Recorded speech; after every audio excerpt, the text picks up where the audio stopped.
आप सभी का स्वागत है इस बहुत ही इंपॉर्टेंट वीडियो लेक्चर में जिसका नाम है सिंपल सेंटेंसेस। गाइस, जब आप सेंटेंसेस को बनाने की शुरुआत करते हैं ना, सबसे पहला टॉपिक आता है सिंपल सेंटेंसेस। क्या आप सिंपल सेंटेंसेस को बनाना जानते हैं? सबसे पहला सवाल। उसके बाद आते हैं टेंस, जिससे अक्सर स्टूडेंट्स बहुत डरते हैं, टेंस के स्ट्रक्चर। उसके बाद आती हैं मॉडल हेल्पिंग वर्ब्स जैसे can, could, should, may, might, must, may have, could have, should have, might have, dare, need, ये सभी हैं मॉडल हेल्पिंग वर्ब्स। और उसके बाद हम सीखते हैं इन सेंटेंसेस के पैसिव वॉइस को बनाना। ये सेंटेंस होते हैं एक्टिव में, इन सेंटेंसेस को हम बनाते हैं पैसिव में। गाइस, अगर मैं आपके सामने एक सवाल रखूं कि कितने स्टूडेंट्स दिल से इंग्लिश सीखना चाहते हैं, तो आप में से सभी स्टूडेंट से कहेंगे कि हम सीखना चाहते हैं, इसीलिए तो आप इस वीडियो लेक्चर में आए हैं, ये तो फैक्ट है। लेकिन सवाल तब खड़ा होता है जब मैं आपसे ये कहता हूं कि अगले 3 महीने, अगले 6 महीने क्या आप एक एक टॉपिक की वीडियो को देख करके नोट्स बनाएंगे? क्या आप एक एक टॉपिक को समझ करके उसकी प्रैक्टिस करेंगे? वहां पर एक बड़ा सवाल खड़ा हो जाता है, क्योंकि ये कंसिस्टेंसी बरकरार रखना मुश्किल तो है, असंभव तो नहीं है। क्योंकि जिन लोगों ने इंग्लिश सीखी है बेसिक से उठ करके, उन लोगों ने ऐसे ही मेहनत की है, लेकिन अधिकतर स्टूडेंट्स ये करने में फेल हो जाते हैं। आइए शुरुआत करते हैं। सबसे पहले देखिए आपके सामने क्या लिखा है, सिंपल सेंटेंसेस। नीचे डेफिनेशन क्या है आपके सामने, परिभाषा क्या है। No action by the subject, subject के द्वारा नो एक्शन।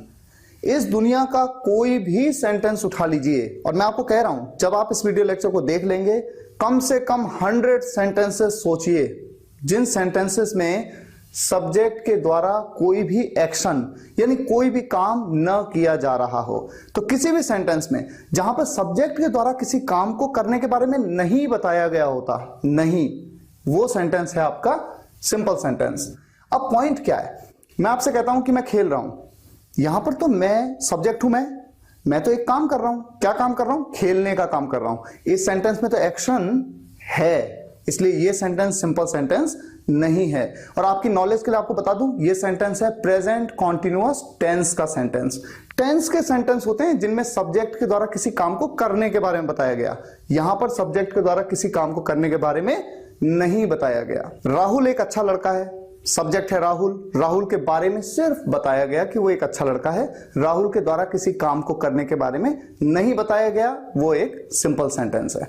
उसकी 4 बहनें हैं, सब्जेक्ट कौन है? कौन है वो जिसकी 4 बहनें? वो, तो सब्जेक्ट है वो, ही। यहां पर सब्जेक्ट के द्वारा किसी काम को करने के बारे में नहीं बताया गया, इसलिए ये सेंटेंस भी एक सिंपल सेंटेंस है। मैं आपसे कहता हूं पापा घर पर होंगे, पापा घर पर होंगे, पापा मेरे सब्जेक्ट हैं, पापा के द्वारा कोई काम करने के बारे में बताया गया? नहीं बताया गया, ये भी एक सिंपल सेंटेंस है। किताब टेबल पर रखी हुई है।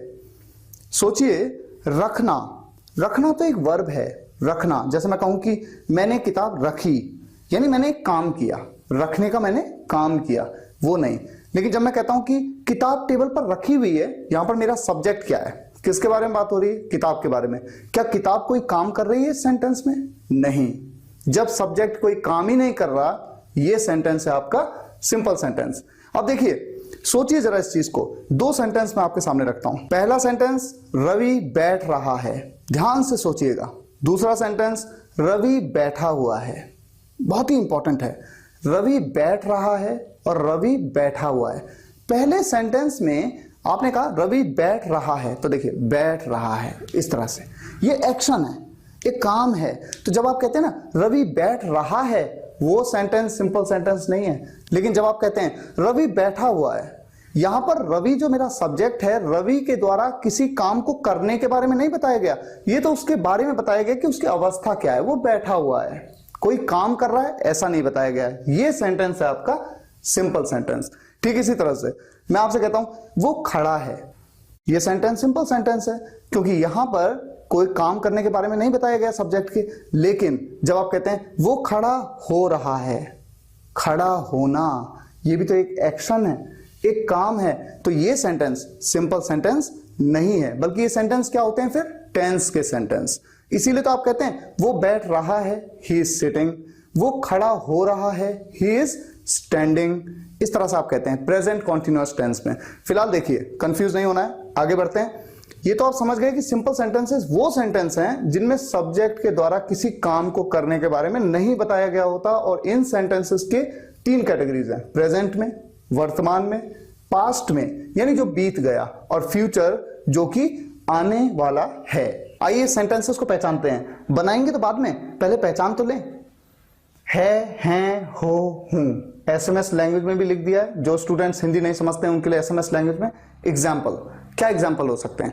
राहुल एक अच्छा लड़का है, सीता एक अच्छी लड़की है, आप मेरे अच्छे दोस्त हैं, वो घर पर है, मैं घर पर या मैं हॉस्पिटल में या मैं स्कूल में हूं, आप अच्छे हो, आप बुरे हो। ऐसा कोई भी सेंटेंस जिनमें सब्जेक्ट के द्वारा एक्शन न किया जा रहा हो, सिर्फ आए है, हैं, हो, हूं, प्रेजेंट की फर्स्ट कैटेगरी। अब बात करते हैं इसमें क्या वर्ब्स का यूज होता है। इज, एम, आर का ऐसे सेंटेंसेस में यूज किया जाता है, और जब नेगेटिव बनता है सेंटेंस नकारात्मक नॉट के साथ, is not, am not, are not, ये है पहचान वर्ब और नेगेटिव सेंटेंसेस में। अब बात करते हैं हमारी दूसरी कैटेगरी की, इंटरेस्टिंग कैटेगरी। सेंटेंसेस के एंड में आएगा पास है, या फिर में है, या फिर भाई बहन आदि हैं। भाई बहन, दोस्त, अंकल, चाचा, मामा, ये सभी हैं। कैसे सेंटेंस? कैसे? मेरे पास मार्कर है, आपके पास मोबाइल है, उसके पास लैपटॉप है, उसके पास पेन है, उसके पास फुटबॉल है। किसी के भी पास अगर कुछ है, ऐसे सेंटेंस प्रेजेंट की दूसरी कैटेगरी में। में है, जब आप कहते हैं ना में है का मतलब वही है, पास है यानी उसके अंदर है। एग्जाम्पल देखिए, ये मार्कर है, इस मार्कर में इंक है, इस मार्कर में है क्या है? इंक, यानी इस मार्कर के पास ना इंक है। ये सेंस है, सेंस समझिए। इस मार्कर में इंक है यानी इस मार्कर के अंदर क्या है? इंक है। अगर मैं आपसे कहूं कि अलमारी में कपड़े हैं, अलमारी जिसे आप इंग्लिश में क्या कहते हैं? एलमिरा, एलमिरा। अलमारी में कपड़े हैं, अलमारी के अंदर कपड़े हैं, यानी अलमारी के पास, एक तरह से ऐसे समझिए, अलमारी के पास, अलमारी के अंदर, सेंस आना चाहिए। इस तरह का सेंस आएगा, प्रैक्टिस से समझेंगे आप। तीसरा, ये पहचान है, भाई बहन आदि हैं। जैसे मैं आपसे कहूं मेरे 2 भाई हैं, मेरे 2 भाई हैं, उसकी 3 बहनें हैं, राहुल के 4 चाचा हैं, उसके 2 मामा हैं, उसकी 1 दादी है। हालांकि दादी तो एक ही हो सकती है, उसकी 1 दादी है, या उसके 3 दोस्त हैं, उसकी 3 सहेलियां हैं। इस तरह के सभी सेंटेंस। जरूरी नहीं है कि भाई बहन ही है, भाई बहन, दोस्त, चाचा, मामा, ताऊ, अंकल, कोई भी हैं। ऐसे केस में आप यूज करते हैं जिन वर्ब्स का, वो है हैज और हैव। गाइस, आप जानते हैं हैज का यूज कहां किया जाता है और हैव का यूज कहां किया जाता है? इससे पिछले वीडियो लेक्चर में आपको ये बात बता चुका हूं। हैज का use 3rd person singular subject के साथ और हैव का यूज बाकी सभी सब्जेक्ट्स के साथ। इंटरेस्टिंग क्या है? इंटरेस्टिंग ये है कि इनके जो नेगेटिव बनते हैं, हैज का नेगेटिव हैज नॉट नहीं, हैव का नेगेटिव हैव नॉट नहीं। ये तो टेंस में होता है, हैज का नेगेटिव हैज नॉट, हैव का negative have not. Simple sentences में कुछ एक्सेप्शंस हैं, वो बाद में बताएंगे, लेकिन अभी नहीं। अभी ध्यान क्या देना है? हैज का नेगेटिव डज नॉट हैव का negative do not have. Step by step काम हो रहा है, ठीक है। ये हो गई ये कैटेगरी प्रेजेंट की, तो दोनों कैटेगरी डिस्कस हुई। अब देखिए पास्ट। पास्ट की पहली कैटेगरी है था, थे, थी। एग्जाम्पल, वो घर पर था, हम उसके घर में थे, वो मेरे साथ थी। इस तरह के सेंटेंस जिनके एंड में क्या आएगा? था, थे, थी। लेकिन ध्यान रहे, फिर वही बात, सब्जेक्ट के द्वारा कोई एक्शन नहीं हो रहा है। अगर मैं आपसे कह दूं वो खेल रही थी तो वहां पर भी आया, लेकिन क्या हुआ? वो खेल रही थी, वो तो एक काम कर रही थी, खेलने का काम, एक्शन कर रही है वो। एक्शन नहीं होना चाहिए, एक्शन हो गया तो वो तो टेंस हो गया। ये क्या है? Simple sentence. यहां पर जो वर्ब आप यूज करते हैं वो क्या है? वॉज या फिर वर्ब। वॉज का यूज आप जानते हैं 3rd पर्सन सिंगुलर सब्जेक्ट के साथ और 1st person singular subject I के साथ। बाकी सभी के साथ आप क्या यूज करते हैं? वर्ब। वॉज का negative was not simple, verb का नेगेटिव वर नॉट सिंपल। ये कैटेगरी सिंपल है, ये कैटेगरी भी सिंपल है। यहां पर थोड़ा कंफ्यूजन है, हैज के साथ, हैज के बजाय नेगेटिव में डज नॉट हैव आ रहा है। और जबकि कई स्टूडेंट्स ये भी कहते हैं कि सर ऐसा कैसे हो सकता है कि 3rd पर्सन सिंगुलर सब्जेक्ट के साथ जब हैज आता है, नेगेटिव में आप कह रहे हैं डज नॉट हैव। यहां हैज क्यों नहीं आया? गाइस, जब भी हैव किसी दूसरी ऑक्सिलरी वर्ब के साथ आता है, जैसे would have, could have, should have, does have, do have, हमेशा आप क्या यूज करेंगे? हैव।